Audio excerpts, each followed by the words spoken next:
Hey, everybody. Welcome to another episode of Sauna Talk, the podcast about sauna and most often recorded on the sauna bench. Hey, this is the time of Corona.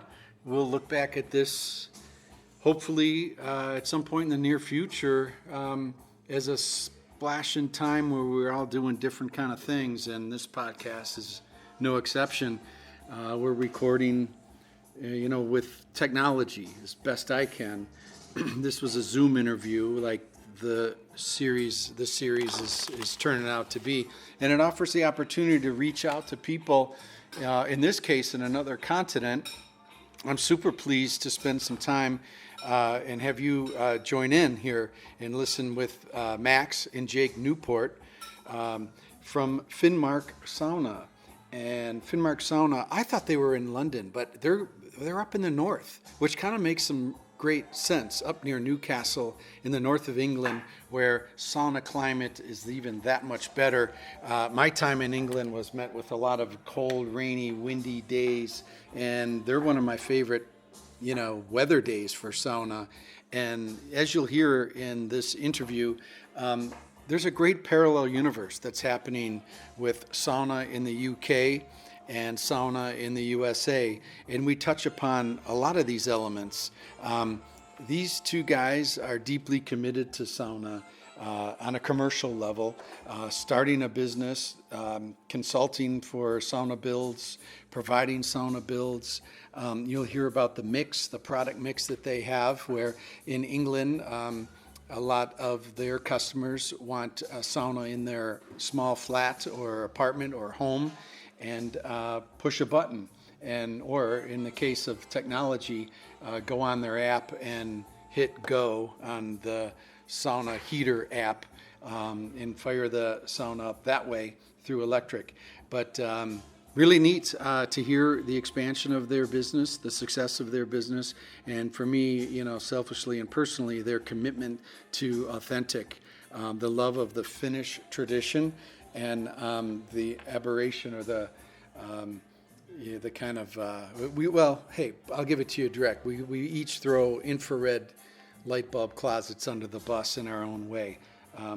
So stay with us on that for a very balanced discussion. So anyhow, that's what you get. And our love of sauna comes through, and your love of sauna can also join in with this podcast. So without further ado, please welcome to Sauna Talk, Max and Jake Newport.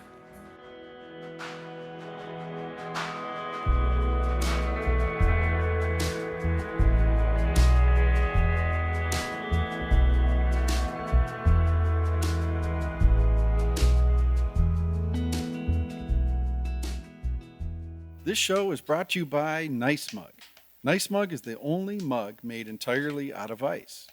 For more information, go to nicemug.com and enter the coupon code SAUNA for 10% off your entire purchase.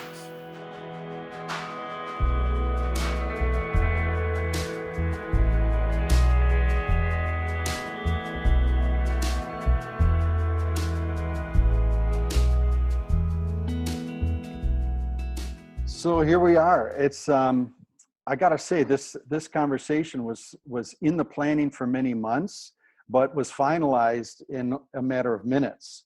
So I want to thank you guys. I want to welcome Jake and Max and Finnmark Sauna in Great Britain. And the first and most obvious question I have for you guys is: are you in fact twins? So we're not actually twins. We earned that name. It's quite a fun, charming name that kind of stuck. So we did an installation for a rather famous British but Hollywood actor who's known. He's a comedian. He's known for his good lines, and he just started referring to us as the Sauna Twins. And people generally say we look very similar, although I've been fortunate enough to get to a barber's, which have just opened here in the UK, but Max hasn't. So I'm a bit behind on. I know, but I gotta say, Jake, you got your money's worth on that cut. Yeah, I just thought, it's one of those things. It had been so long since I've been to the barbers. I thought, right, if this locks down again, I got to get a 6-month cut, right? I've got to go real Yeah. short. So Yeah, and I Well, haven't cut. people. Yeah, go ahead. Oh, sorry. I was gonna say people keep telling me I look more and more Nordic the more and more it kind of grows Yeah, out. So I like it. I don't know if that's yeah. Max, I like the look, and just in full disclosure, I haven't had my hair cut since before COVID, so probably February, and I'm just kind of riding it out. Although my wife, I can look outside right now. Julia's got a comb and a scissors just ready to go, and I keep delaying for some crazy reason. So, but welcome to Sauna Talk, and thanks. and so you are brothers, but not twins. Yeah, that's 3 years correct. apart. We got that covered. And I'm going to ask you, because I know listeners are going to want to know who this famous actor is. And if you want to keep that anonymous, I'll just have to ask, was he in a series potentially with the letter O and a place where you sit and do work, like meaning The Office, or is it a different? No, I think he's in he's in I'm trying to think of a good film that a lot of people would have known him in without giving too much away. Yeah. We'd probably give it away. Yeah. Is he a spiritual kind of guy? Is he kind of? He's quite spiritual. Yeah. Well, put it this way, he likes to do yoga in the sauna. So right on. Right.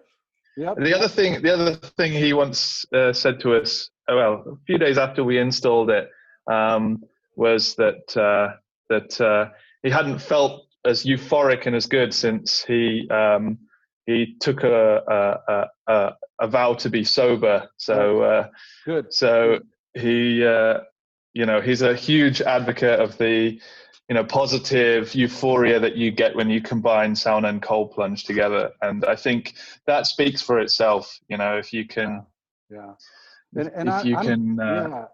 on, fire away. Right on, Jake. I'm guessing that this build was quite unique because it was probably a repurpose of like maybe an old like chicken coop or some sort of thing like that. So you had to really put some right brain work into this project. I'm just projecting.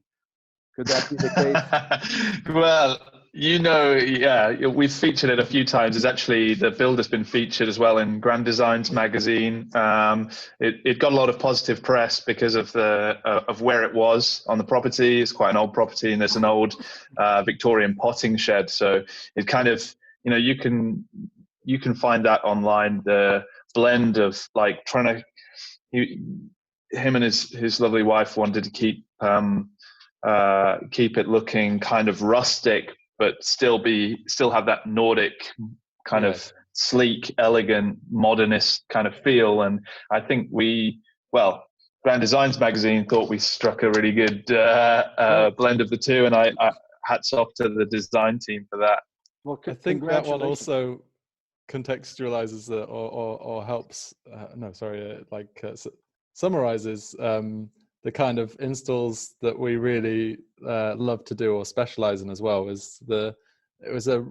In a number of ways it was not ideal space to install into or build a sauna, but we just don't like saying no. Right. So, yes. Yeah, it was just to get a little bit nerdy on that build specifically, when you're dealing with a stone structure, did you guys put rigid insulation and fur it out on the inside? Is that how you were able to contain it thermally, or what approach did you take for that? Yeah, so it was specialist Kingspan insulation from Finland, the Sauna Satu boards, and with it being an old Victorian potting shed, I think it had a kind of brick laying pattern called a Sussex bond, which is it's a solid brick wall, about, I think it's two courses deep. So it was great for having a nice substrate to fix into, but I don't know whether through subsidence or other things, old properties all seem to do the same thing, which is the walls are never plumb, they're never vertical. Right. So we've put the insulation on sort of with adhesive foam, and then spent ages trying to with the furring strips get it all plumb and square Yeah. as a space. Yeah, it makes you realize how much easier a new build is, isn't it? Yeah, massively. But we would have built a stud wall around every side, but it was very tight on space as it was. Yeah, So right. sometimes you just got to work with what you got. Exactly. Well said. How about the background? I mean, if we were to kind of peel this onion way back with you guys, brothers, maybe I could ask the question is, explain your first sauna experience, or when did you first get the bug? Not just as a business, but maybe as the experience itself. When did you each become exposed to good sauna? So I suppose I was, out of the two of us, was the first really to kind of, you know, it was a series of experiences for me that kind of led me to this kind of rather prophetic realization that that sauna is not what so many British, certainly of the British public, know as an experience. To put it bluntly, what most people have experienced here as a sauna is so far removed from how good an experience it can be, that it's, you know, this story starts with neither of us really caring much for sauna, because, you know, if all you've ever tried is a really dimly lit, poorly ventilated, super hot, dry space in your local gym after a workout, then your experience is like a tiny, really narrow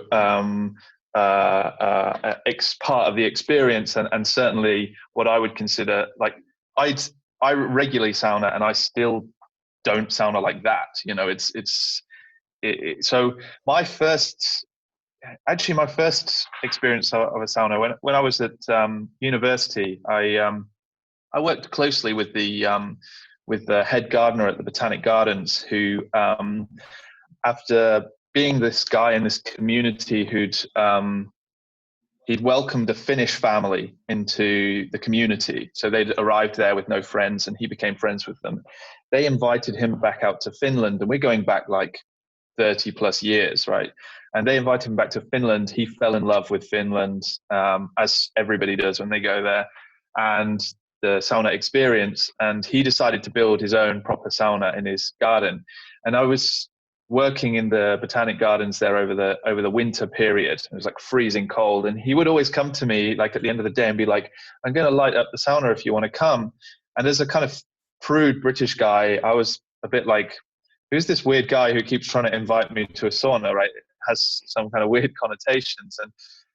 And a really lovely guy, and, you know, I didn't really think anything negative of it, but I was like, no, I'll pass, thanks. And eventually, like, he sort of said, look, you know, I'll set it all up for you. You can try it out. You know, you and your friends can come and try a proper sauna, and you'll see it's, you know, this, what I'm sort of pitching you here. So me and a couple of friends, actually, and a good American friend of mine, a guy called Dave, and his partner, decided, well, I said, hey, do you fancy coming trying this out? He was in the area at the time. And so we went and tried it, and we were like, it was blown away. You know, he had a sauna, wood burning sauna and cold plunge set up. And we did what most Finns would do, you know, pouring water on the stones, make it nice and steamy. And I really liked that. And I thought, oh, how cool. That's such a weird experience. And then I did some work in continental Europe, and I kind of was a bit more open and receptive to the idea that sauna could be this different thing. And the more I tried kind of continental saunas, and then ended up spending some time working up in Finland, I was like, hey, you know, the closer you get to the Finland, the better this gets. And if you go into Finland, it's like another level entirely. And I remember just being like, hey, Max, you got to, you know, we're the kind of brothers where we're like, hey, you got to try this. Like, it's something, it's another world. And, you know, once you're in Finland and you try things like savu sauna, so smoke saunas, or the heat storing, traditional heat storing saunas. So these are in Finnish aitokioas, the kind of huge 1 ton of stones. They're preheated, they get super hot, and then the fire dies down and then they use them over the course of the day. Those saunas, they're like a different kind of heat. They're enjoyed with steam. And I sort of, I welcomed Max into those experiences. And I remember just sitting with him and being like, this is so good. Like, why don't we have something like this in the UK? Like, why, Then it started with the project at home, which was, I guess you can probably trace that back to baby being the embers, the initial kind of spark that fueled Finnmark. Was we'd gone to our father, who'd we basically wanted to convince him to build one in our parents' garden. And our dad had some building materials left over, and also having traveled around Europe a lot on business and experienced sauna outside the UK, was like, that's an excellent idea. Well, why not? So at this point as well, I should add, so I'd come back from Finland with these kind of grand designs of kind of bringing this Finnish sauna experience, and I had basically reached out to a number of suppliers as a wanting to be a sales agent, essentially sell the equipment in. So we suddenly had like access to a load of materials and equipment that we wanted to sell into the trade. And I was in the process of building this e-commerce site where people could buy all the equipment that they needed. And we decided, right, we've got to bring this. We've got to champion this, right? We've got to bring this into our parents' home. And so we did. We built this lovely alder clad wood burning sauna with a 200 kilos of stone heater, so like a proper beast, with a big stone tile wall behind the heater as well that you can splash water up, and like the steam, the lolu in there, the sauna steam is like just incredible. Yeah. So Jake, you nailed it. Like you sort of coddled together this backyard sauna at your parents' place, but I think it could be said you had this sort of divine intervention that even though you're kind of winging it, you created a great space with great heat. Is that right? So yeah, I mean, when we were out in Finland, we spent a lot of time really kind of nerding out on how to do it properly, right? Because as you'll know, and as many people who are listening to this will know, that there's so much misinformation out there online. There are people who just talk absolute, like, dangerous stuff, like stuff that if you did it would like literally endanger your life. So we started asking every single Finn that we came to, like, how do you build a sauna properly, and what makes a good sauna? And there are two things here. There is for a Finn, sauna is like your grandmother's secret recipe, right? Every Finn has a slightly different one, and every Finn thinks that theirs is the best. However, if you map all of those, so, we spoke to hundreds of Finns, there is a consensus about, okay, well, it should be properly ventilated. It should be, properly insulated and vapor sealed. You should have a heater with a lot of stones. The more the stones, the better. The kind of the things that they like to argue about is, should the vent be exactly here, or should it be 10 centimeters to the left? Right. So right. And the height of the benches, and right. Sorry, go ahead. No, I was going to say, you're right. Height of the benches. When you get to that level of nuance, you have consensus, right? Yeah.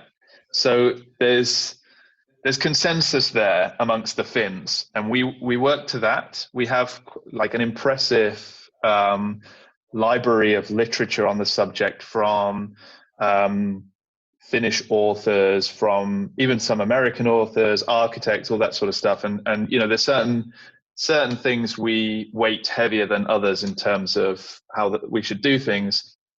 And then we render all of that down and try and always apply that methodology to any install we do. So one perfect example here is we do a load of, in the UK, everything is small, right? We have a lot of people living in a small space. So we do quite a few of these like micro sauna projects.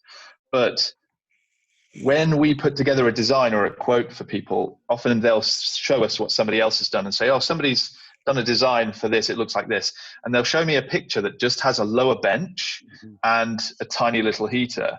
And I'm like, well, this is a piece of crap, because you're going to be sat at ground level and all the heat is going to be way above your head, right? So we would always, in that space, do a raised floor that you stepped up onto. So there's not enough space for a lower bench in a really tight space, but you do a raised floor and a higher bench, because you're going to be spending 99% of your time up on the top bench anyway. So, you can't always perfectly design it to exactly old grandma Pitkinen's recipe of how to build the best sauna, but you can apply all of the consensus aspects of good ventilation, proper insulation, vapor sealing. We batten our cladding, which I'm sure is something you'll come onto as well, and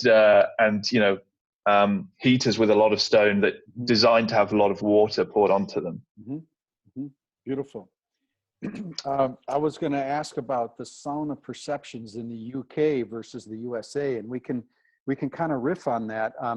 I've been following you guys and what you're up to, and I'm telling you, 9 out of 10 times, or maybe 10 out of 10 times, when you guys are saying something, writing about something, I'm nodding my head up and down. It's such a parallel universe, what's going on in the UK and what's going on in the USA about sauna perceptions. And you alluded to this before, Jake, about bad sauna, and maybe I'll ask the question this way. Do you guys ever, let me ask you like this. How do you balance coming across really trying to help people with the authentic versus coming across with a perception of snobbiness or esoteric or, highfalutin?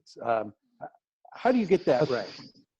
I think, well, from my point of view, I mean, it comes, I don't really think about it when I'm talking to people, because it's something that I guess we're so passionate about and believe so much that certainly I come across anyone who's passionate about something and is educated in that field. You find yourself listening to what they say, and they can make a very coherent a good case for that. And it's not a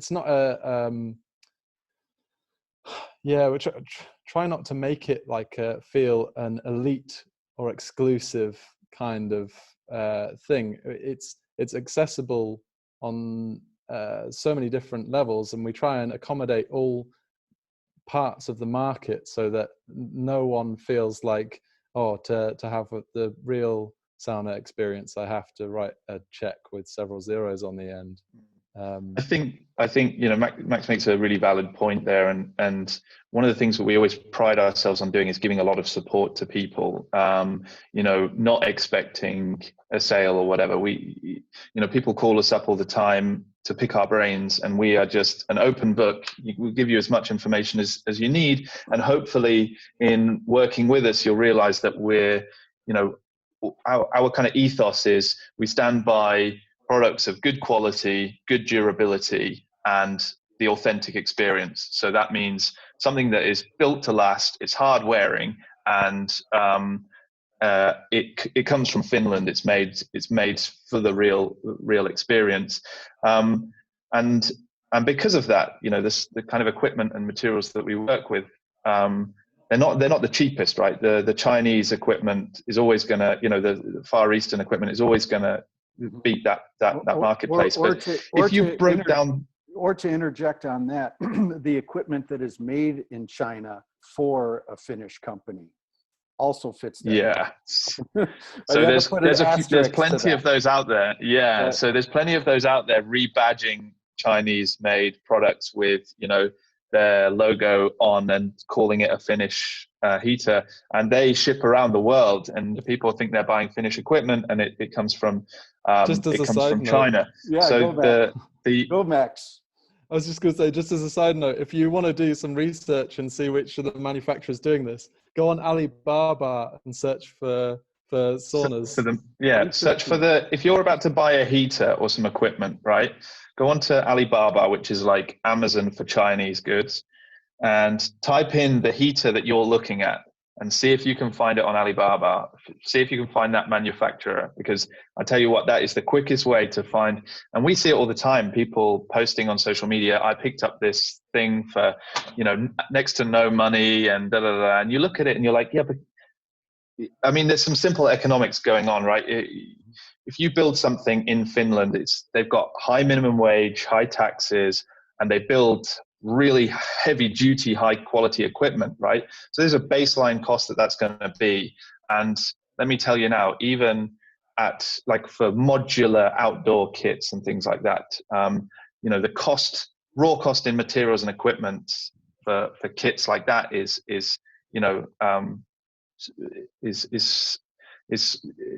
significant. And then you've got like £1,000 of freight costs to get it to the UK, probably $1,200 or whatever. So there's a baseline cost that proper Finnish equipment can be. But I mean, to go back to your earlier point here, so there's a symbol called the Finnish key flag symbol that's awarded to equipment that is like properly made in Finland, and anybody interested in proper Finnish goods should look out for that.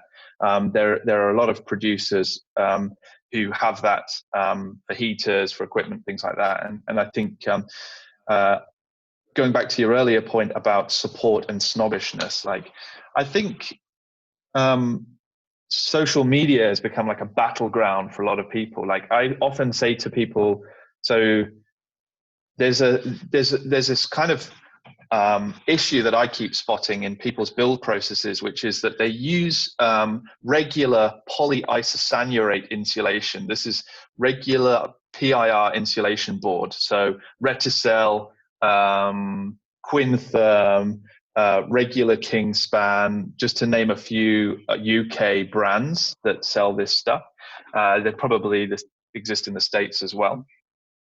And if you use that stuff is heat tested and heat safe up to about 60 degrees. But if you heat up polyisosanurate insulation beyond that, it starts to release hydrogen cyanide, which is super toxic. And recently there was a tragedy in London where a building burnt down, the Grenfell Tower. And the researchers now believe that a large number of the people in that tower were actually poisoned by the hydrogen cyanide gas that was released when the polyisosanurate insulation was degrading and then combusting. So this isn't an insignificant thing. And here in the UK, it's a unregulated industry. So any muppet can just put wood on the walls and be like, this is a sauna. But there's no governing body saying, hang on a second, you need to make sure that if you're going to be using a PIR insulation board, you use something like the Kingspan Sauna Satu board, or there's another producer, Finfoam, that produces a stable board. There are producers out there, and it's not as cheap as a standard PIR board, but it's heat safe up to like 200 degrees. So sometimes I see people building stuff with this standard insulation, and before they put any cladding on or anything, I'm like, oh, be careful, make sure this is safe. And instead of taking it on board and going, oh, thanks for the tip, they're like militant, and like, oh, somebody told me on the phone it was fine, you don't know what you're talking about. And all they see is my name, right? They don't know that like I do this day in, day out. I know this subject inside out. Mm-hmm. And I just lose. I'm like, oh, look, mm-hmm. I'm just trying to help here. Because you don't have to use PIR insulation board, right? If you want to do it cost effectively, you can do it with rock wool or wood wool or like a mineral wool and use an aluminium foil vapor barrier. Right. That's what I was going to ask you. Just to interject, Jake, why are hodgepodge sauna builders or the casual sauna builder using rigid to begin with instead of rolled batting like Rockwell? Yeah, so for us, it's a cost-benefit analysis, right? So our guys install a bespoke installation over the course of a week. So they'll go in on a Monday and finish on a Friday, or hand over on a Saturday maybe.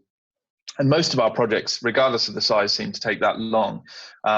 If we were to use the rock wool, it's slightly less thermally efficient. You can cause thermal bridging as well. So it's not a perfect solution, but if you are time rich, cash poor, it's an excellent solution. If you are cash rich, time poor, if your guys, like, for our guys to be on site an extra day, that's extra subsistence and accommodation costs and their time, right? It's always time.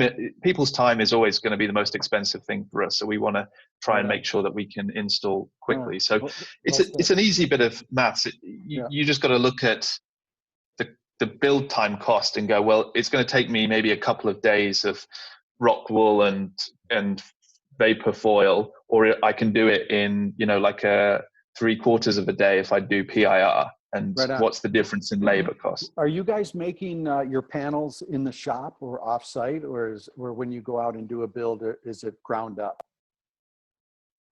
It's ground up for every one of our installations. Everything, probably because most of our designs are,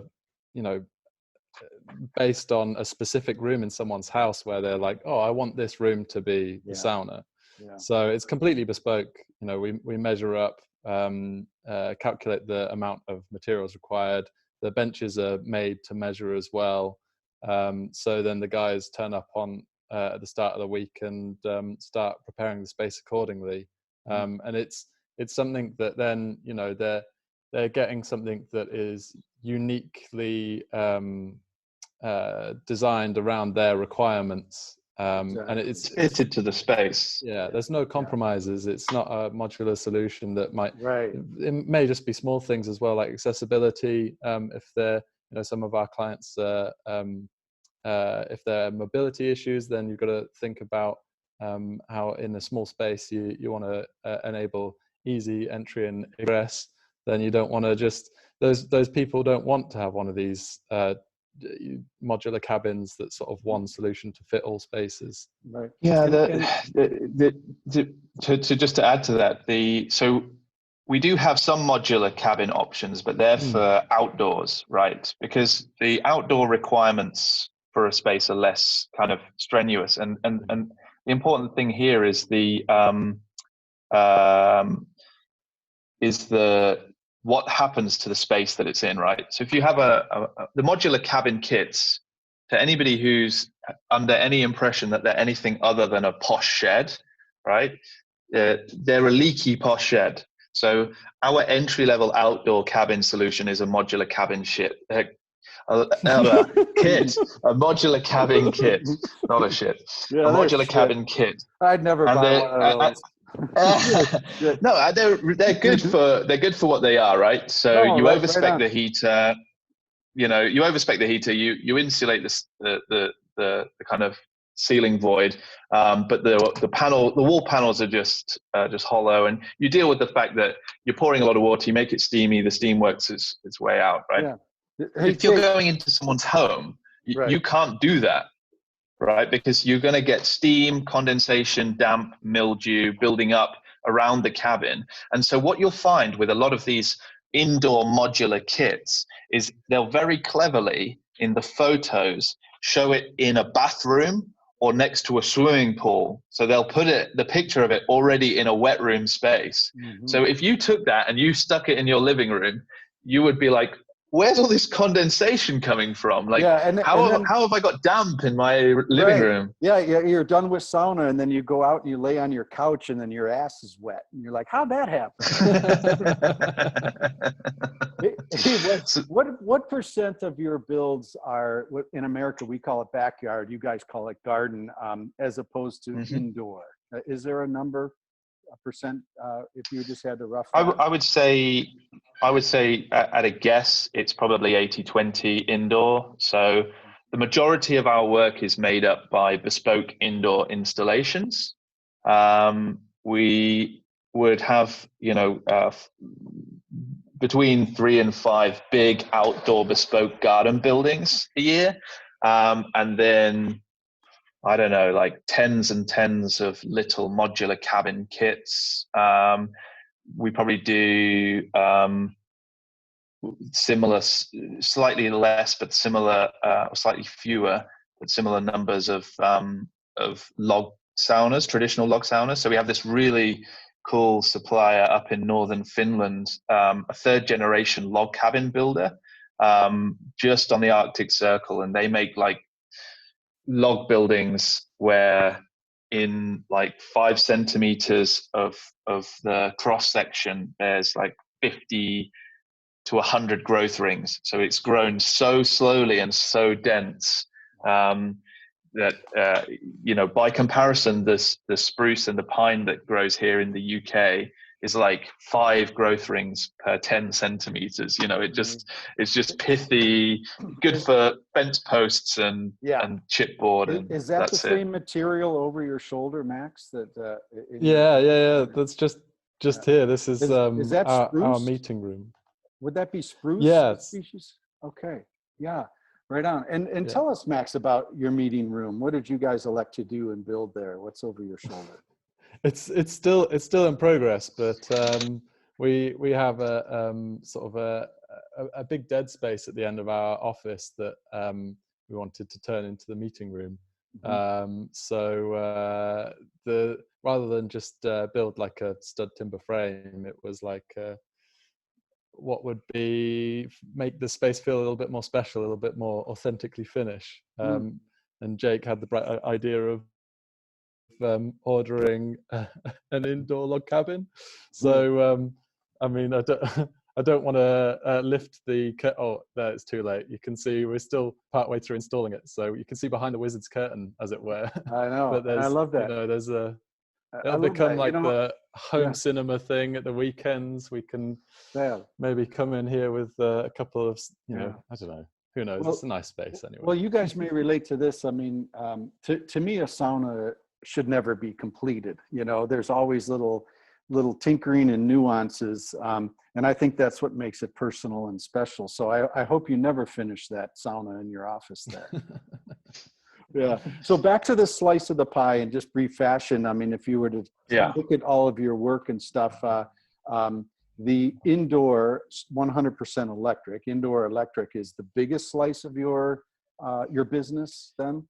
Yeah, definitely. And I think that's in part due to lifestyle choices of British people. So the majority of the people that want to incorporate sauna into their personal and private routine are very busy individuals, and they want the convenience factor of being able to turn a switch and turn it on. Then I love wood burning sauna. For me, it's such an amazing experience, and it is so different and so enjoyable. But I can understand why that's not right for everybody. The other thing that we have here, which I know you guys have in some states in the US, which is like we have smokeless zones. So if you live in a city, for example, you can't just light a wood burning sauna. You have to live somewhere rural. And your local council or your region, your borough has to basically permit smoke.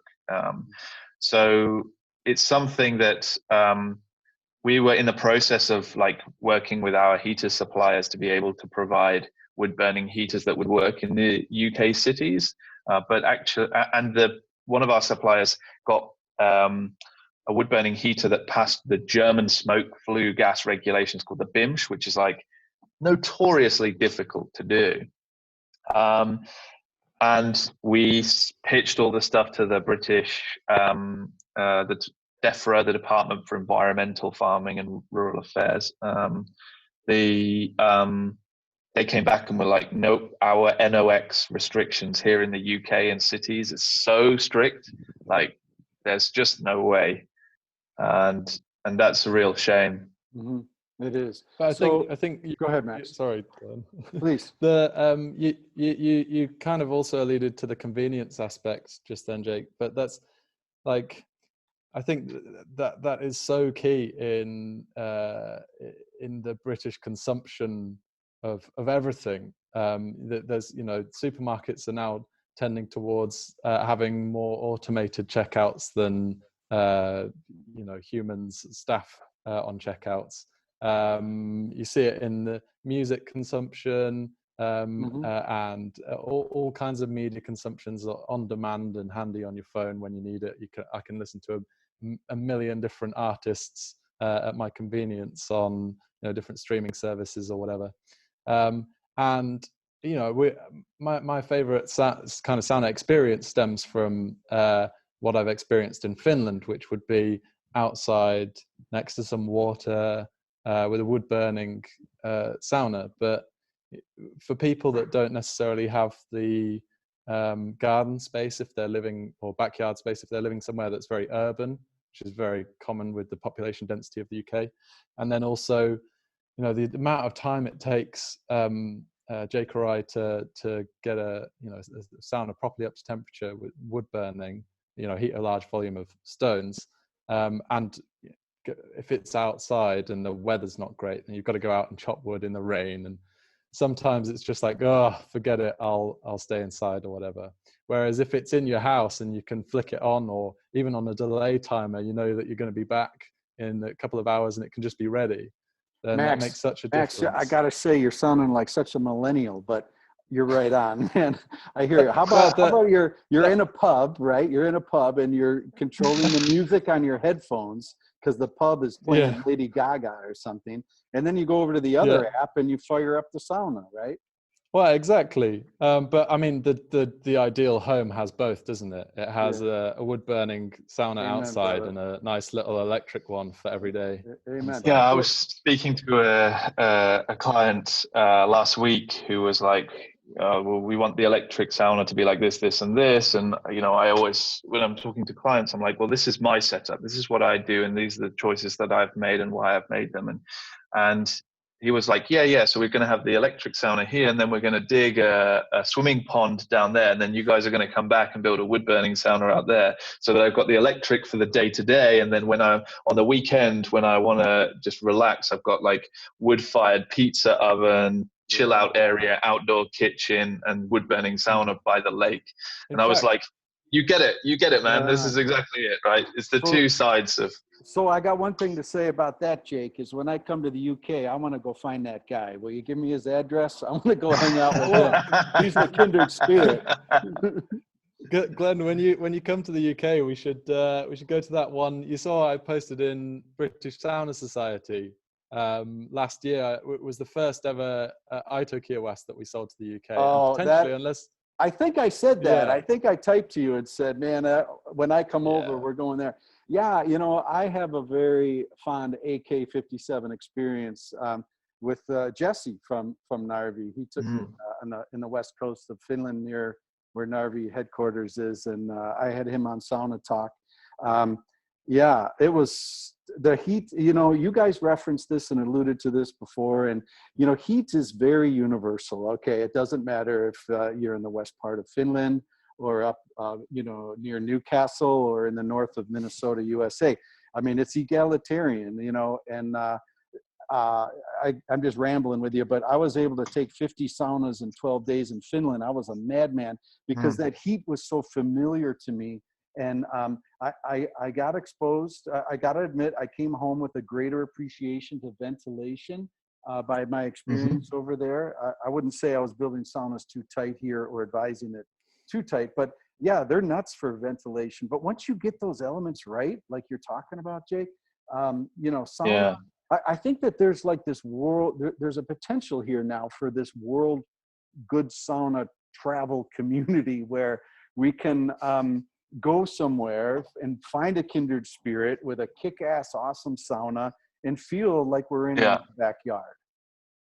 Yeah, and it's changing all the time. So like when we started this, there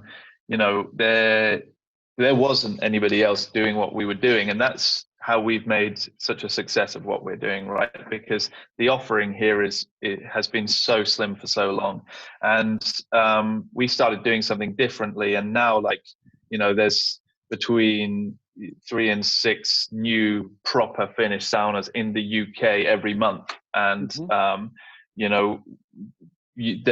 by a simple bit of maths, and that's just ones we've installed, right? We also advise a lot and send a load of equipment and stuff like that. So you're talking like hundreds of people across the year are getting proper traditional Finnish saunas that function properly, and there's this like snowball effect of people being like, oh my goodness, I tried my neighbors, it's incredible, it's nothing like the crap that I've had to endure at the health club, you know. And so there's this kind of like weird awakening, as it were. I suppose it's a bit of a rebirth, because I heard a similar thing happened in the 70s when the Finns first like started exporting sauna around the world, and they were taking the values with them. But there's certainly been a dark ages between from what I can gather from like the 80s until the sort of until very recent history of very bad construction, kind of knowledge, understanding, etc. And the internet has certainly, like, we're constantly trying to put more educational information out there, and I think coupled with social media groups, some obviously sites like yourselves, that like that level of education is improving. We also have a wood burning sauna trailer that we built. So like yourselves, we're big fans of the trailer sauna, and being able to park that up by a lake, you know, you get a lot more freedom and flexibility. And instead of, you know, for us, it's an educational tool, so we can take it places and show people the real deal. So it's definitely something that people are interested in. It's compounded by the fact that Dr. Jari Laukkanen in Finland has been posting this incredible health benefits research, which has been picked up by people like Rhonda Patrick on My Found Fitness, and disseminated through channels like Joe Rogan Experience and things like that, which just suddenly you've got all these people interested in proper sauna, cold plunge, heat shock proteins, reduction in Alzheimer's and dementia risk, improvements in cardiovascular health. Big one, improvements or reduction in your risk of getting pneumonia, right? So anybody worried about COVID, we're yet to get him on our little podcast that we do to interview him about, you know, what's the likely kind of risk reduction in relation to COVID, and I'm sure the answer is nobody knows right now. But right on. Well, there's a lot to unpack with that. Well said on many levels. You know, taking it in reverse. Yeah. Okay. So the health studies that have come out is that, you know, the reduction in the risk of cardiovascular disease. That's simply pronounced. And so, you know, if one were to get COVID, those that are healthy and have very good cardiovascular function are more apt to lick this thing quicker. So, you know, that's a simple deduction. Sure, we don't have studies right now where you take 100 people and 50 with COVID, 50 without, and who's going to, you know, come out shiny. Yeah. But we can infer. But if your immune system is better, right, because of the lifestyle choices that you have, then you're more likely to survive any pandemic. Amen, brother. So there's an interesting thing here as well, which is the whole understanding whether there is a benefit specifically to COVID. So obviously we understand it helps reduce the pneumonia risk, but it also promotes production, a significant increase in the production of killer T cells or cytokines in the blood. And the problem with COVID is that when people are getting pneumonia, it's because of cytokine crash, which is where your killer T cells go crazy, telling all the cells in the linings of your lungs to die and come away from the sides of your lungs, and you end up with this excess of dead cells, which causes a buildup of fluid, and then you get pneumonia. So I'm sure they're probably scrabbling to do all kinds of research to understand whether how it affects the function of these killer T cells or the production of them, and what specifically might help in SARS-like coronavirus-related viruses and things like that affect the respiratory system particularly.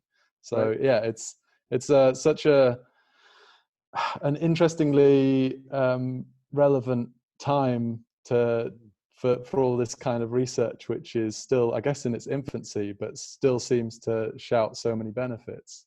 Right on, Max. I agree. This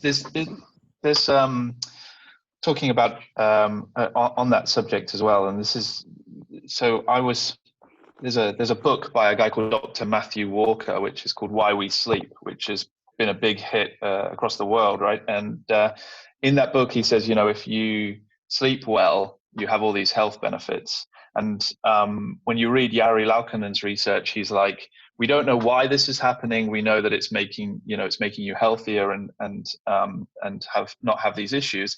And one of the things that we've not touched on here, and I think people overlook, is like, when you sauna and cold plunge together for a few times, right, in an evening, let's say, when you get into bed, you fall asleep like, boom, you are out cold, and you sleep like you haven't slept since you were a teenager, and you can't get up in the morning. You feel like you've had this deep, satiating sleep.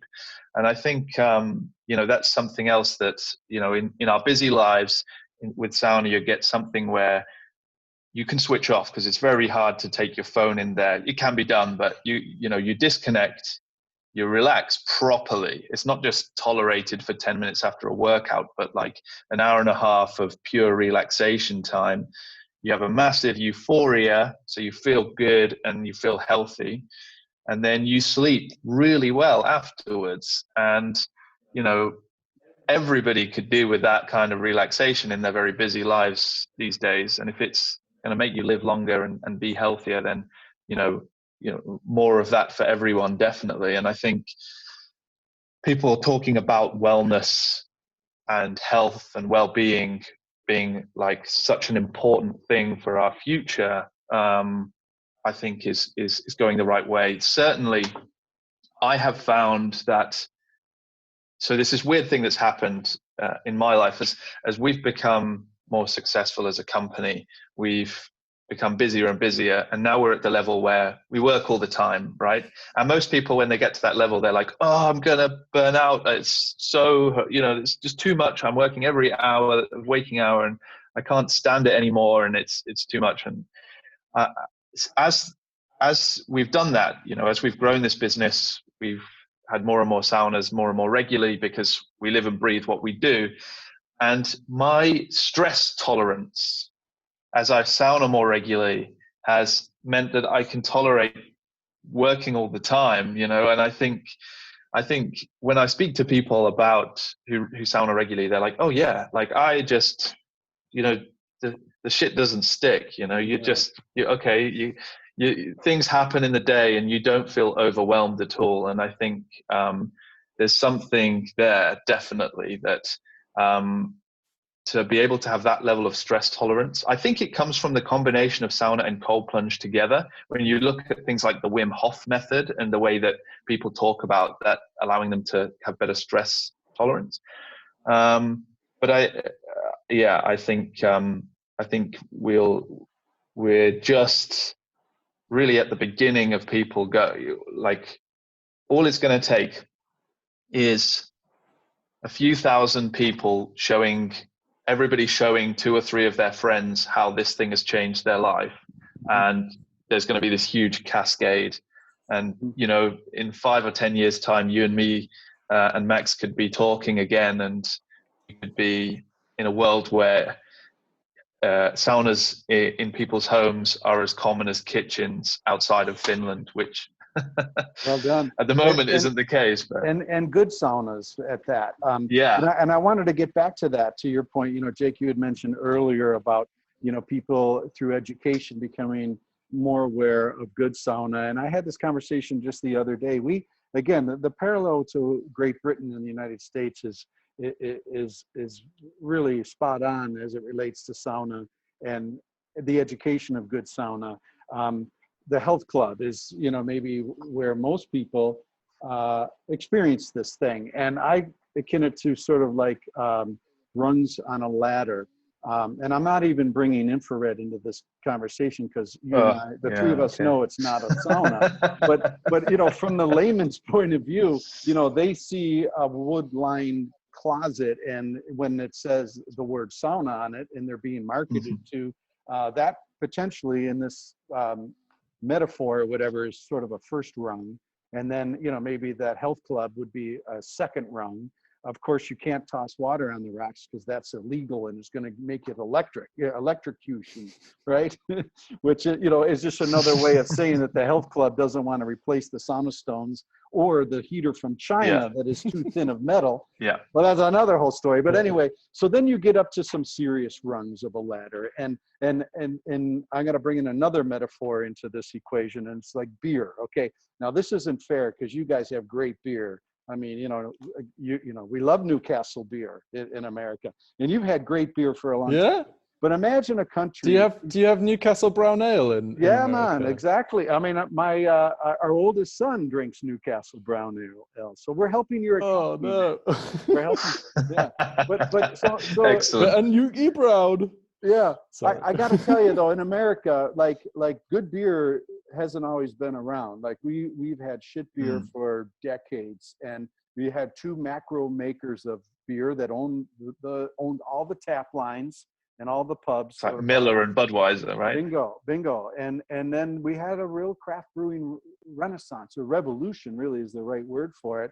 And when you were outlining this exponential experience of good sauna, where someone down the street comes over and there's a good sauna, and it's really similar to what happened in the United States about craft beer. The early adopters got into either making their own beer or buying from these early craft brewer makers that just started seeing exponential growth of their product because their product's fresh, it's local, it's a little more expensive but quality produced, and tastes great, and so this Miller Bud thing was sort of slowly, I mean, they didn't know any of this industry was kind of evolving and biting them, at the fringes.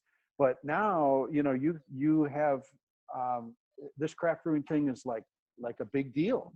And I see a parallel in this as people climb the rungs of the ladder to more quality in the world of heat, are going to be experiencing more and more of the craft brewing, say, of our saunas.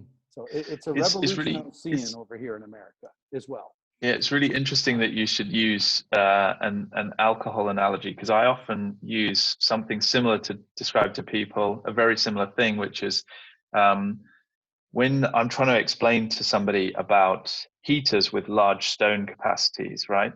I liken it to kind of fine wine or drinking wine, because for two reasons. Firstly, when you try and explain to somebody how the heat and the steam is better on a heater with more stones, it's like trying to explain to somebody how this bottle of wine tastes better than that. If you haven't tasted it, if you haven't experienced it, it's impossible to appreciate.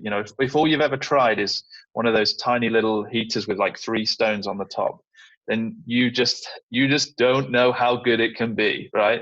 Yeah. And the other one is like, if you buy wine by just looking at the label, then you're going to be happy with just there's some companies out there that make very shiny looking saunas that don't really function very well. And I'm like, look, if you like wine by the label, you just look at it and go, this one looks like a nice bottle, then you'll be fine with a shiny cabin. But if you drink wine because you like the taste and the experience, then you've got to have a proper finish sound. You've got to go for the real deal.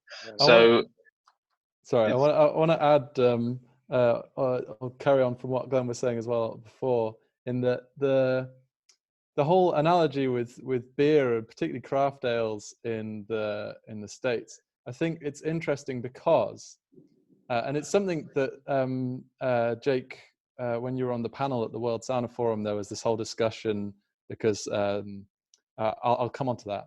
But I think that part of the reason that people maybe have turned, and there's been this big renaissance in proper ales and beers in the States, maybe because I think people really value authenticity. And when you can see through a product like the mainstream lagers and beers for what they are, which is just a big mass-produced thing that doesn't have any care or any soul or passion put into it, then of course people aren't going to buy into that in the same. It doesn't matter if you know, if it's twice the price for a pint of the craft ale than the Budweiser, because it's got twice the experience and backstory behind it. And I think this is promising for the, you know, the way we lament infrared, that whole industry, because there was a supplier, I don't want to name them, at the World Sauna Forum, who not one of our suppliers. No, we a wouldn't manufacturer. Yeah, a manufacturer, and they were now on the infrared bandwagon. They were peddling infrared as a something to further sauna, and something. I think I raised my hand to ask a question at the end, and that it's a genuine concern, is that if the Finns sort of embrace it rather than reject it, then it's almost like cultural appropriation. It kind of muddies their cultural history and this amazing I don't want to just call it a product, because it's more than that. But the thing that we've become a cultural, you know, a centuries-old cultural tradition. Cultural millennia old. It goes way back. The whole sweat, you know, sweat bathing. But I think that people will in time see through that. You know, the guise of infrared just being essentially marketing money, and realize that it's not an authentic thing. It's not. You know, they will see through that. I have faith. The problem that we have with infrared, right? And this is, we have a health benefits series on our website where, you know, Max, myself, and our family and my partner, we're all fortunate enough to have had a good academic upbringing at good education establishments, etc. And so we really turn our back on this, what we in the UK call snake oil sales. And I've given snake oil meaning just like quackery, you know, like somebody pretending to sell something that works that doesn't, you know, like baldness cures and all that kind of, you know, that sort of stuff. So we take that same approach to the academic literature for sauna. So we've like compiled a database of all the research and all the information, and the thing that is really problematic in infrared is the people that sell the infrared don't play by the same rules. They claim things like infrared cures cancer, infrared does you know, is going to make your hair regrow, and it's going to make you thinner, more beautiful, all this stuff. It's like a bad American infomercial, right? They're like, do you wake up feeling tired in the morning? You need this. And, you know, you're just like, oh, that must be me. I'm tired every morning, so I must, you know. They're just really preying on they're like the worst kind of people, and there's no authenticity there, as Max has pointed out. But also, if you look at the science behind infrared, right? When you heat up a traditional Finnish sauna, your average electric heater is going to be like 9 kilowatts. A wood burning heater might be 16 or 20 kilowatts of energy output, right? And basic physics 101 here. Energy can't be created or destroyed. It just transfers states. And when energy is put into a space, so let's say you're heating up your sauna, you're putting in 9 kilowatts of electric power per hour, 9 kilowatt hours of electric power. You're heating up all the stones. When the stones get hot and the timber gets hot and the benches get hot, they re-radiate black body radiation, which is far infrared radiation. And how much do they re-radiate? They re-radiate the equivalent of 9 kilowatts or thereabout, right? So most of these infrared sauna boxes that people have with that little 3 kilowatts of heater, and they think, oh, well, this is better for me than a traditional sauna. You actually, 9 times out of 10, if you drill down, you get more of the good far infrared radiation, which has all of these supposed health benefits, as well as some legitimate ones. You get more of that in a traditional sauna, and you also get a ton of other proven scientific health benefits, right? So I get people calling me up going, I've read online that infrared's better for me than Finnish sauna. And you're just like, how is that possible? You're getting more of the good stuff with a Finnish sauna and a load of extra health benefits thrown in there. You know, like, don't get me wrong, infrared clearly has some health benefits, But a traditional Finnish sauna working properly will give you all of those benefits and more. So that's my first big problem with the infrared industry. The second one is the history of that industry comes about because, well, it was from what I know, it's actually pioneered by the Japanese, but it was adopted very quickly by the Americans, where you guys have 110 volt power, right? It can be quite difficult to get a good electric heater that delivers the power where needed. So some really clever, and don't get me wrong, there's a lot of very bright, very innovative Americans out there who looked at this and went, we can combine an infrared panel heater and a steam generator and kind of replicate the sauna experience and make it kind of like a sauna. And they started doing this, and then they were like, instead of us making this just a replica experience, why don't we rebadge this? Why don't we go out there and get celebrity testimonials, pay off a few doctors to write about some bold claims? And, you know, don't get me wrong, there's a phrase that I love, right, which is until the 1900s, right, people in the world used to just exchange money, and then the Americans learned how to make money. And that's certainly true in this case. So somebody went, hang on, if we put some marketing dollar behind this, we've got this huge industry, this, like, you know, the American wellness industry is vast. You know, UK is big, but America is another level, the US. So they put some money behind this, and, you know, they spent 30, 40 years just hammering home that infrared is this snake oil cure to everything.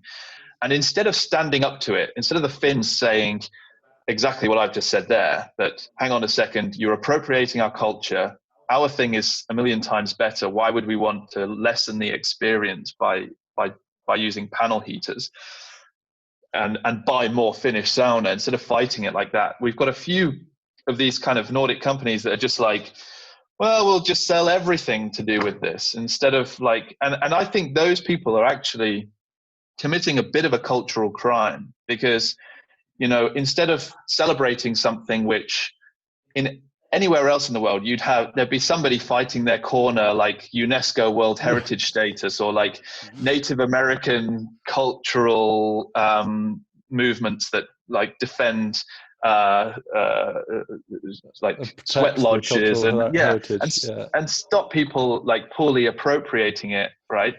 And instead, the Finns kind of stepped back and went, okay, well, you guys can just totally like do what you want with this thing. And not I think it's such a shame. Yeah, man, I'm with you, Jake, on many levels, you know, and not just step back, but join the bandwagon by offering their own kind of infrared light bulb closets.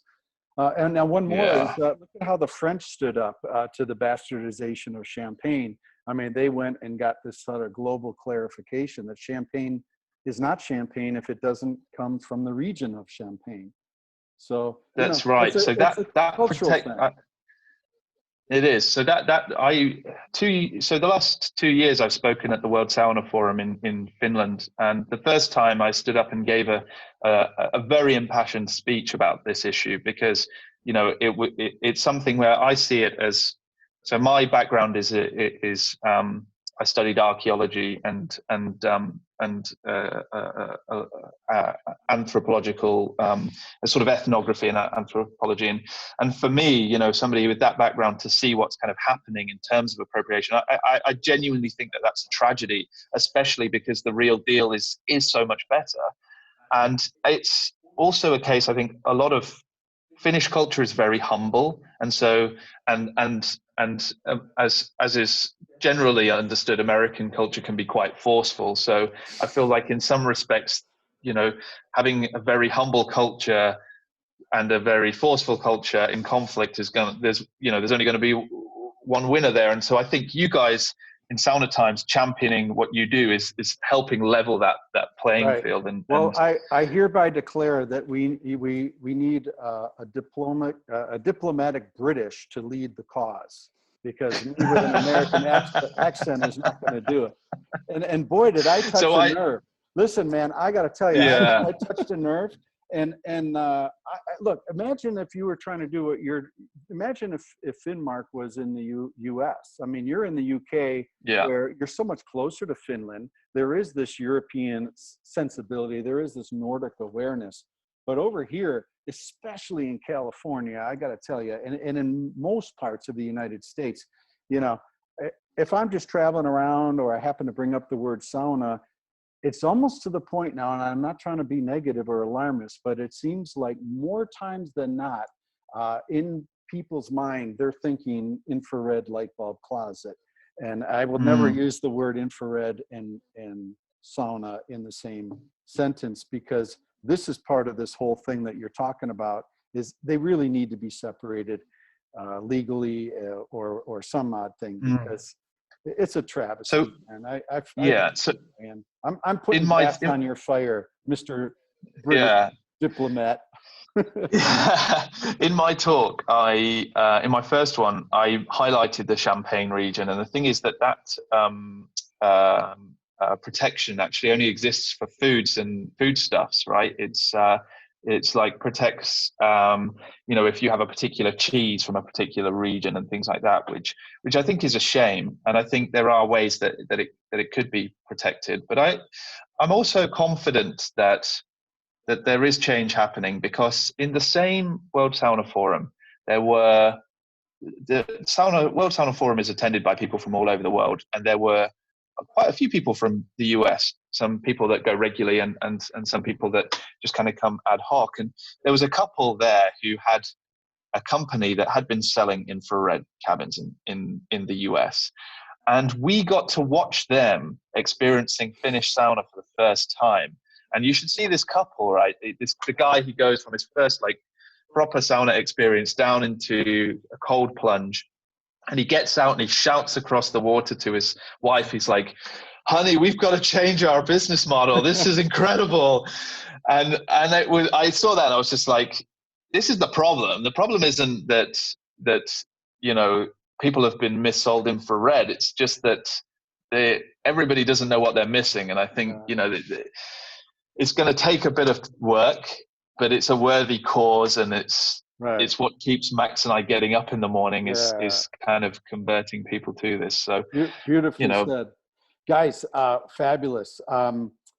I have a few. Thank you so much for your time. Yeah, man. No, thanks for your time. I said on the outset, those listening to this episode, I think the challenge is going to be, before I hit record, the challenge is going to be trying to wrap this up, because I hope this is not our last sauna talk.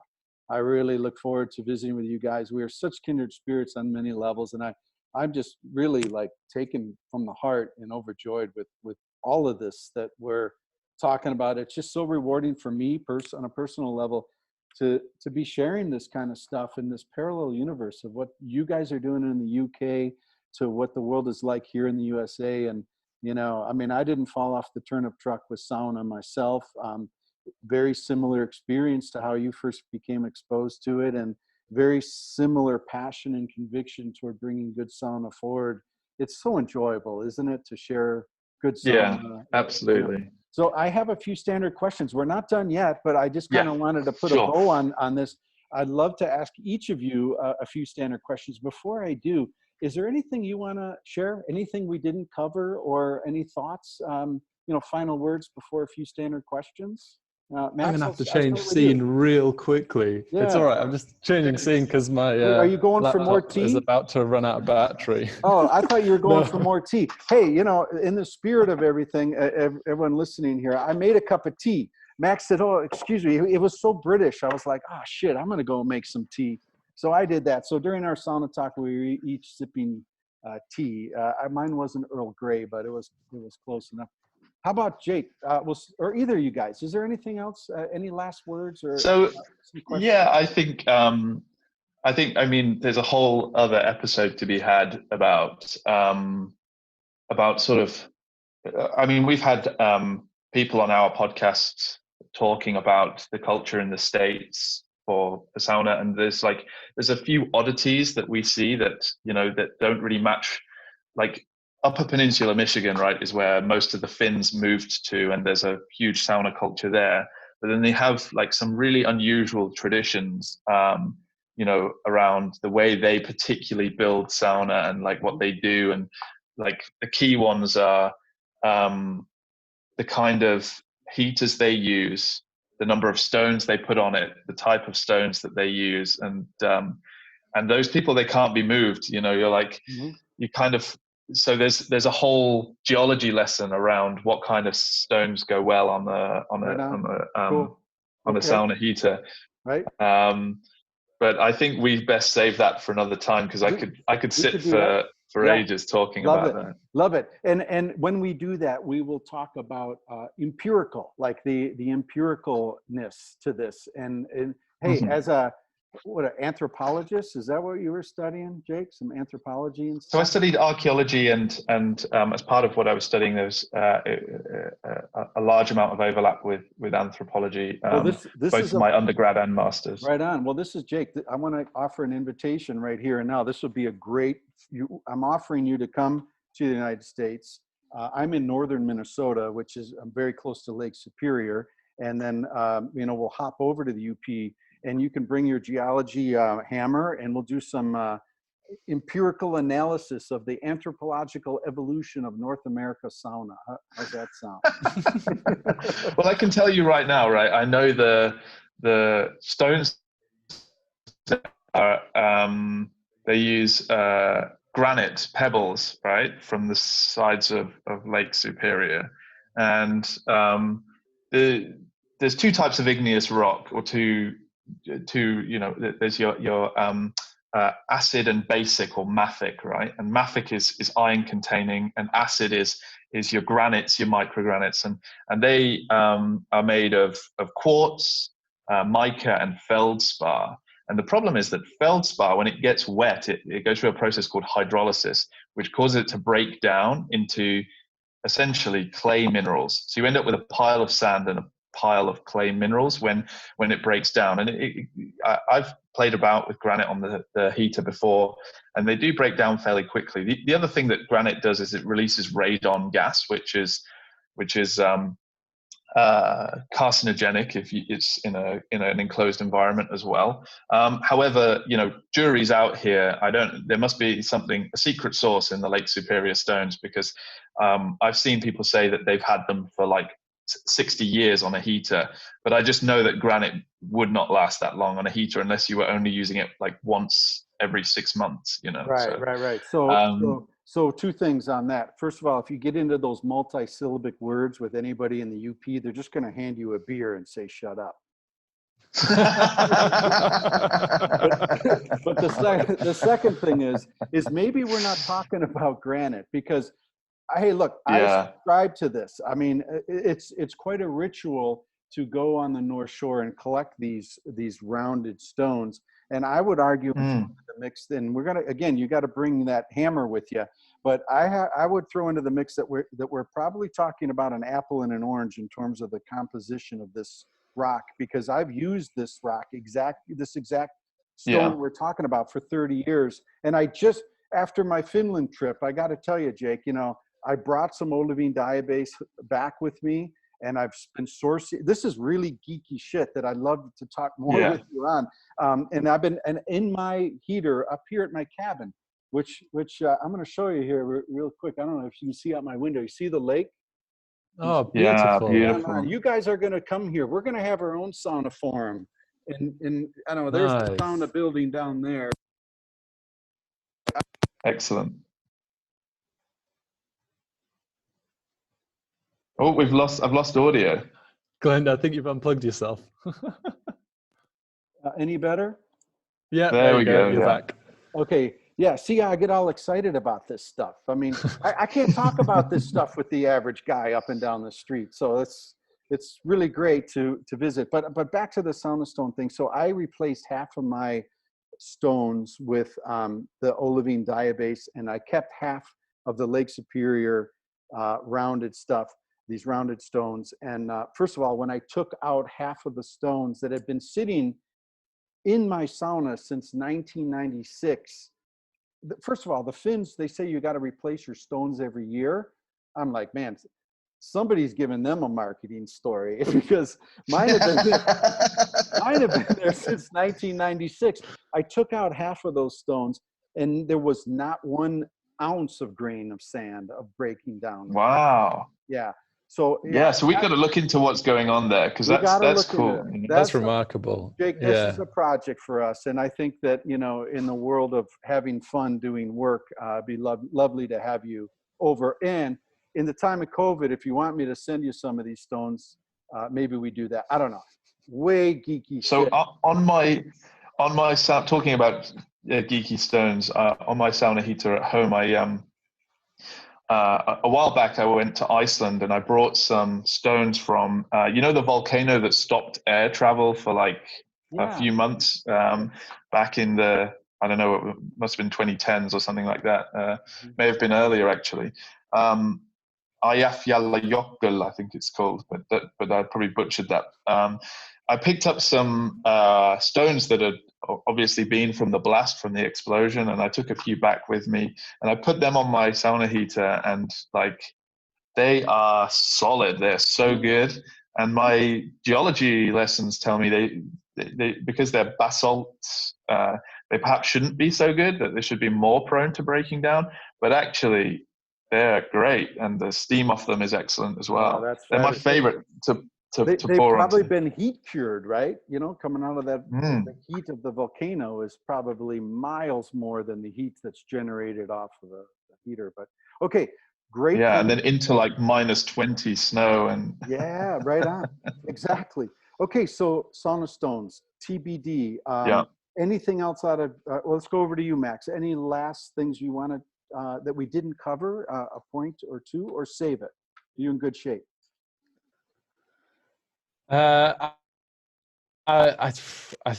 there's probably a million things. I don't know. I always, I love to indulge in all this kind of geeky stuff because my background's more of a technical nature in terms of what I studied, and I like. I guess I loved the idea of sort of experimentation and incrementally testing things to try and find out whether empirically you can find the best recipe for sauna, whether you can actually go, no, this is the best, and this is how I can set out with evidence to explain. But until we have the resources to fund Max's lab. You have a lab. You have a lab here. Yeah. It's what Max is talking about is having like 4 freestanding saunas with like sensor probes and Arduinos and like to measure it's brilliant. all the temperature, humidistats, everything, and map that kind of thing. And I don't know. That's a different kind of level of nerdy, and it's probably nothing that would yield any interesting conversation. Right on, right on. But hey, the journey is worth it, right? The journey is more fun than probably the destination. Yeah, of course. Or any findings. It's fun to get. Yeah, and for that exact reason, I almost prefer chatting about the journey with respect to people's journeys through sauna experience. So, yeah, I'm always more intent on hearing people's favorite sauna experience, where that was, what that was, you know, like, and the specifics, whether it was like, oh, do you know whether it was like a homebrew heater, or was it like a big old Itokiwas in Finland or something, or all that kind of stuff is what I love chatting about. So, beautiful. And same. I can all the sauna tales for next time. Lovely. And hey, I buried the lead as it relates to my testing on sauna stones, Jake. So half of the sauna has these Native American Lake Superior rocks, and then the other half is from Finland, the olivine diabase. And I've had at least a dozen different people in the sauna. And they would close their eyes, and I would introduce the same. Hey, Max, this is total your speed. I would introduce the same amount of water, for rock A, and then the same amount of water for rock B, and all that. And I got to tell you, in the global sauna stone competition contest, very, unscientific, the Lake Superior stones have been winning, or have won quite consistently. Wow. So now we got some work cut out for us. The thing is this is where it gets very philosophical, is to understand, what the best sauna is, or the best recipe for the sauna. First, you must understand the question, right? It's the whole Hitchhiker's Guide to the Galaxy thing, with the answer being 42. And well, first you must understand the question. In that scenario, you need to understand essentially what is the perfect lolu in terms of, is it something that builds slowly, so it doesn't have like an abrupt front to it as it comes, like the steam propagating around a room, and then you can work back from that and go, well, then you probably want a stone with this kind of specific heat capacity, and one that maybe if the surface layer cools down more quickly, then it insulates the core, and then it won't evaporate as quickly as the core then reheats the stone. And True it's all that. these kind of weird thermodynamic things. And, right on, Max. But I would throw back in the mix that Oh, we've lost you again. You've disconnected yourself. Yeah. Right when I was going to throw an argument. Can you hear me? Yeah. Go ahead. Dude, that's the British way of winning the argument. It's just unplug the guy's microphone, right? I'm totally kidding. No, so it's about, so like, I like the empirical answer, like it's what your experience is the best lolu, right? Could it be? Just no, that's exactly what I'm trying to say, is that you have to, it's also subjective, I guess, as well, but you have to understand what you're aiming for to understand what the recipe should be. If you're aiming to make a cake, then you should look for flour, eggs, and sugar. But if you're aiming to make a steak dinner, then flour, eggs, and sugar aren't going to get you the right direction. It sounds like an expensive experiment to send a bulk aggregate from Lake Superior to here, but I'm more than willing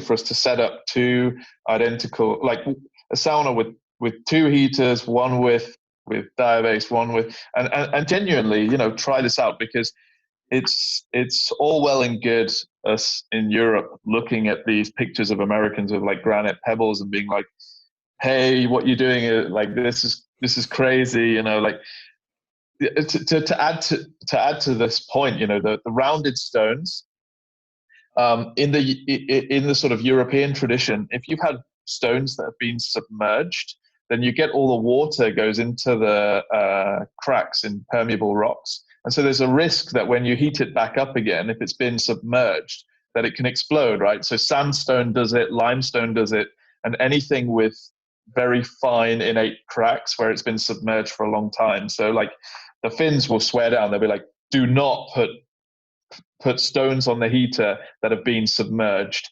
And then to see somebody from the States picking up a granite stone, we don't know whether it actually is granite, but some sort of stone that has been submerged off a lake shore, it's just like, it's so different. But I'm willing to explore it, because let's give it a try. Yeah, man. Let's do some A/B testing. Yeah, man, I'm all in on that deal. Okay, so Max, I'll start with you. You have a mobile sauna. It's wood fired, right? And you bring it around. If you could if you could take this mobile sauna anywhere in the world, what's the first place that comes to mind where you can enjoy sauna somewhere? I guess I'm quite sheltered in that I haven't explored much more of the world than Europe. So I don't know really. I think for me the whole experience, this is so predictable, but the whole experience around sauna was somewhat crystallized and set in stone, having tried the real deal in Finland. And I really like being completely off grid, where your view, you can't see any sign of any man-made structures or any signs of life, and it's just you and the wilderness. So it would probably have to be somewhere in remote Finland. And I'm also I really love the aurora borealis, the northern lights. You know, when it's dark enough, I do a bit of aurora twitching, and when there's conditions are conducive, I'll go outside and try and spot them. So it would have to be somewhere, you know, northern Finland, around the time. I think it's around the equinox is the most favorable time for aurora. So Lovely. I think that would be where I would take the trailer. Yeah, Jake, same question. So I've had the privilege of going to a lot of places around the world. I recently held a very nerdy competition with a lot of my friends and colleagues, and came out on top as having been to the most places all around the world. And even with that in mind, I would say, you know, it's got to be Finland. So I think, you know, the sauna culture for me is one that's embedded in that sort of, it's a switch off element, an element of relaxation that comes from being removed from you know, the busyness of society. And now I realize the irony of saying that because Finland has like 4G everywhere, even in the wilderness, right? Because of Nokia. So you can be like on social media and be like 100 miles from anybody in the remote wilderness. But there's, you know, there's something to be said for like being in the middle of nowhere, and just the cleanliness of the water there, the freshness of the air. You know, we in the UK, we have good water and fresh air off the sea, but whenever I go to Finland, I feel like I'm just like, oh, like breathing really deeply. Like, this is the good stuff, you know, get this in. And then when I go back to the UK, particularly if you drive into London, you know, you can taste the pollution in the air. So, Well said. yeah. Good. If you could sauna, Jake, with anybody in the world, dead or alive, past, present, who's the first person that comes to mind without thinking too hard, just sitting on the sauna bench? That's really, yeah, that's an interesting one. I think the one person who I'd be really interested to speak more to on the sauna bench would be somebody like Wim Hof, right? He's the Iceman, purely because you know, I use cold plunge a lot with the sauna, so like cold swimming, and you know, for me, the combination of the two is really great.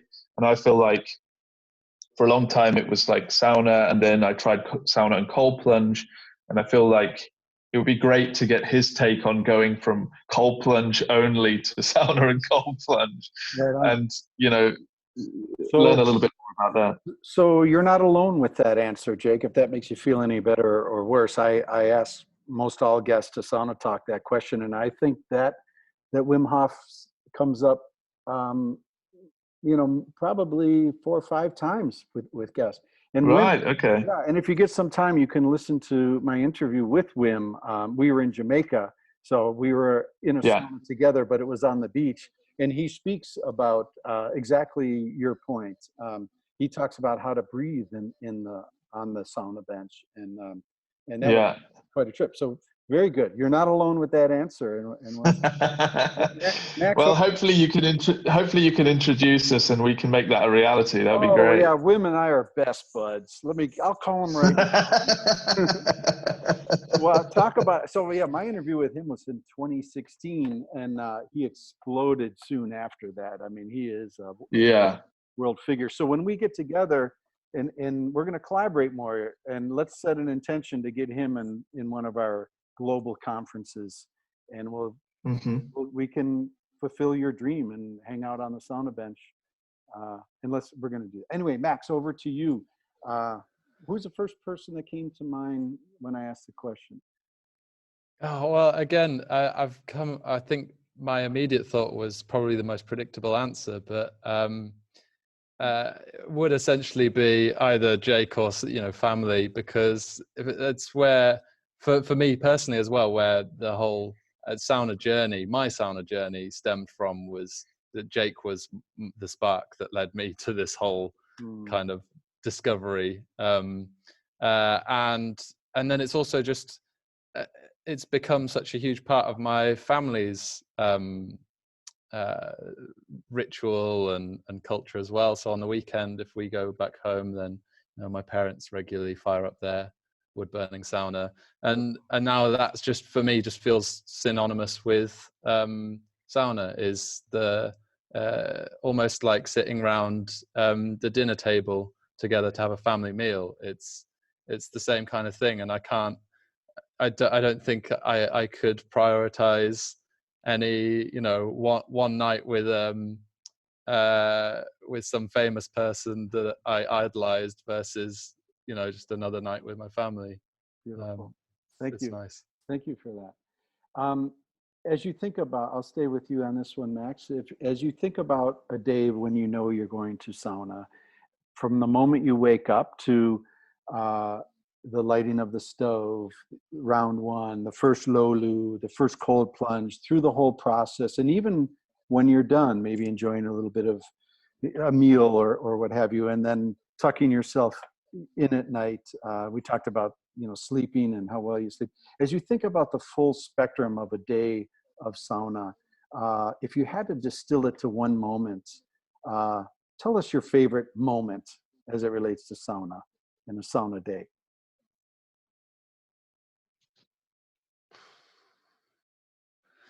Damn, there's many little snippets that are floating around my head right now. Yeah, you could I think a couple. You could share a couple with us if that makes it the question easier for you. Well, yeah, I think I think there's a few different things. I like it when I've been in the sauna for a little while, and then maybe the humidity subsided slightly, and someone pours some water on the stones, and you feel that lolu building. And I always say it's like when you've been in a bathtub for about half an hour, and the water started to go a bit tepid, and you turn on the hot tap to make it warm again. And you're like, oh yeah, that's what warm feels like. We're talking 80, 90 degrees C. I'm not good at converting to Fahrenheit. Sure. So sorry. How about 180 Fahrenheit? 180 Fahrenheit or so. Yeah. Yeah, but it seems ridiculous to be like, oh yeah, that's what warm feels like or hot feels like when you're pouring the water on the stones at that temperature. But I love that. Always gets me. I also love post cold plunge when I recline. I've got some of my favorite memories of trying sauna in Finland is like lying down on. They don't, for whatever reason, they don't often have lounges, so I'll just find somewhere I can kind of recline, whether it be a lake shore or just some wood, and that's amazing. And then also the kind of the euphoria, it's not the same kind of euphoria, but the feeling when you are tucked up in bed, like you were saying, and you're just falling asleep, and there's something like you never feel as comfortable and as ready to sleep as you do. Beautiful. You've had Right sauna. Jake, Those are same question. Thank you. So moment? for me, I think there's something to be said for. I'm going to be more specific rather than give a series of general ones, but there's sort of two things that kind of come to mind. The first one is, if you go to the cold plunge, if you stay in the sauna until you feel like you cannot stay another second, like if I stay, I'm going to faint, right? And you go straight to the cold plunge, you go for a full cold plunge, and you make sure you get the back of your head wet, like where your hypothalamus is, and your body just freaks out. It's probably not good for you if you have an underlying condition, right? But you get the back of your head cool, and you just have the water just above your lip but below your nose, particularly in a nice lake when it's really still, just there. And you just breathe, and you really control your breathing. You slow it right down. and you're tingling all over, and you get to this really kind of weird meditative state, and you get this sensation where your breath gets cold in your warm nose. This like, everybody knows what cold air feels like in a warm mouth, but there's something weird about breathing out, like when your nose is warm, breathing out cold air from inside your lungs. And that kind of feels weird, but you get out of the water, then dry yourself off. And I mean, I've heard people describe it as sort of sauna drunk or sauna high, but like that sensation at its quintessence, at the strongest I've ever had it, is like, I felt like I was going to fall over. I felt complete euphoria. I felt like a weird tingling, stinging sensation, like I was being stung by nettles everywhere, which I think is to do with the way that your nerve system, like nerves react to. It could also be histamine reaction to the heat, but this kind of tingling sensation everywhere. And then that experience compounded with being outside at nighttime, like when it's dark, and being on a lounger, so you basically lose your visual perception. So it kind of intensifies the physical feeling. And lying on a lounger in a dressing gown, so you're not going to be cold, but you've come out of the cold plunge. And just lying there, that kind of, I would say you can have quite significant kind of audio hallucinations and feeling of general well-being. I remember specifically a night in the middle of winter when I had to break the ice on the cold plunge, and I jumped into the cold plunge and was laying back in there, the back of my head, and I swear I could hear somebody talking, and I thought like, oh, a couple of people have come to the sauna and they're just having a chat, and I was just lying there, and I got myself out and dried up, and I looked around and there was nobody there, and I was like, but I swear I could hear it. Like it sounded like just somebody just behind me was just having a conversation, and I was like, you know what? I think that was just. And you hear similar stories from mountaineers who like got stranded on Everest or something, and they talk about like hearing people talking and stuff. And I think it's something that goes on in your head when you're this completely, the extremes of physical perception. I think that's pretty cool. It is. That is well described as well. So the moment of getting out of the cold plunge, as much as being in the cold plunge, that moment of body equalization when you're lying on the lounger there. Yeah. Yeah, very special. I'm not mad keen on the moment where you actually get out, because something happens when you go into cold plunge where your body creates like a natural wetsuit where like the layer around your skin is all like comes up to a decent temperature. Right. And sometimes when that exact moment that you get out can be suddenly feel very cold, like That's very right. quickly. Yeah. It's something about vasodilation, and what's happening there is all of your blood wants to go to the core to protect itself. And then once you get out, the blood starts flowing again, and it brings all that cold to the core. And then it's even more of a shock, I've been told. Yeah. But beautiful. I won't answer my own question, but I'll just share this. In this time of Corona, I've really settled into sauna pretty much on a regular basis as an every other day thing. I've always sauned it. I had this 3 times a week thing in my head as a routine, and I've kind of fallen into this every other day thing. And I've been enjoying sauna for over 30 years, and I still have this thing where I feel like if I'm going to do it every day, it may become too routine, or I may tire from it. So I kind of I let it, like with exercise, with heavy exercise or something, I let a day pass. And today I'm just super excited that it's a sauna day, and we're just getting a rainstorm here now. I love sauna in the rain, as obviously anyone would. So I get a little tingly with the anticipation of the experience, which I'm doing now, and I appreciate your answers, because again, it's a universal experience.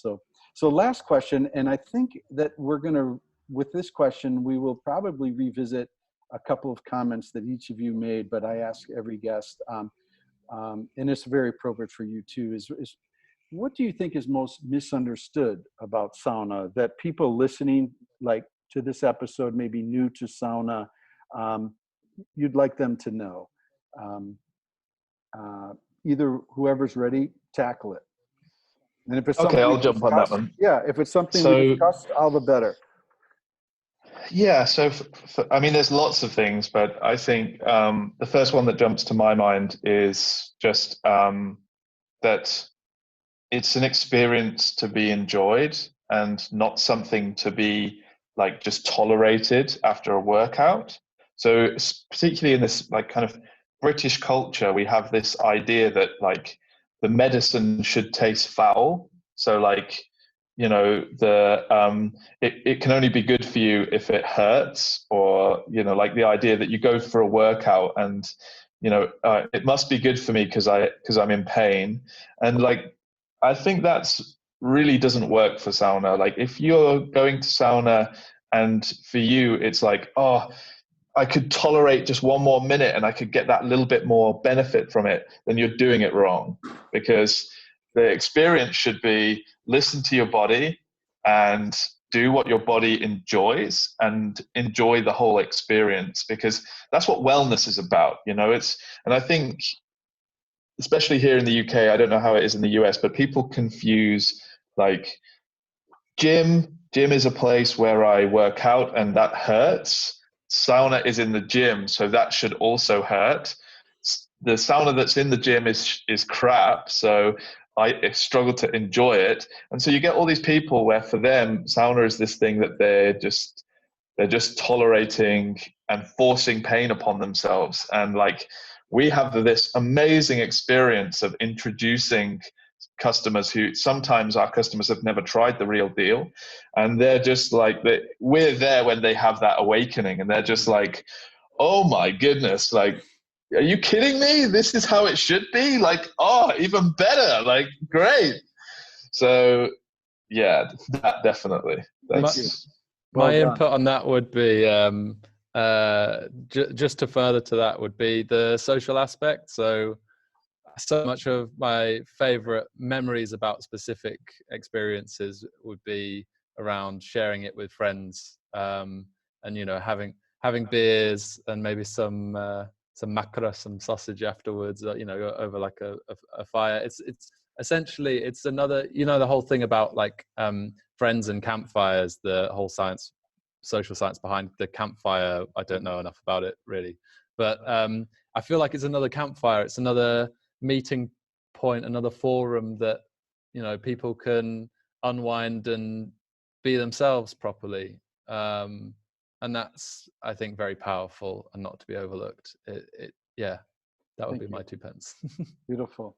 Gentlemen, again, I got to emphasize, I've been wanting to have you on Sauna Talk. I know we've put this out there, well, since COVID, you know, it's allowed me with Sauna Talk to bring on guests from further afield. I generally have this commitment to Sauna Talk on the bench, and, you know, it's obvious with you guys in the north of England and me in the north of Minnesota that proximity isn't possible, but I was thinking I'd save our Sauna Talk for when I could come to the UK and we could do Sauna Talk on the bench. But with the COVID thing, it's like, hey man, we don't know how long this is going to be. So if you know, for a few months now, it's fostered this idea to Sauna Talk like we are using technology. And I got to emphasize how friggin' awesome it is that I reached out to you guys just a couple hours ago and that we pulled this thing together really quickly. And how genuine, man. I mean, just to hear such kindred spirits, it just warms me. And I want to thank you each and both for, you know, what you're doing. I'm so ecstatic about what you're doing in Great Britain and bringing good sauna to people. And thank you for being together. likewise. Thanks. Massive thanks to you as well, Glenn. And I think, you know, perhaps you don't get the mirrored praise from your position, but, you know, from my perspective, anybody who is helping further this cause of helping that snowball that rock gather speed, that snowball roll downhill, like is a saint and a prophet in my book, definitely. So hats off to yourself at Sauna Times, and we look forward to hosting you on the Sauna Twins podcast, where we can flip this around and we can grill you a little bit and poke a bit more into what you've been up to. So yeah, you're welcome anytime, as soon as the planes are flying. Right on, man. Honored. Max, thanks. Jake, thank you guys both again. And we'll see you on the bench hopefully soon. Cheers. Thanks, Glenn. Thanks. Bye. Bye.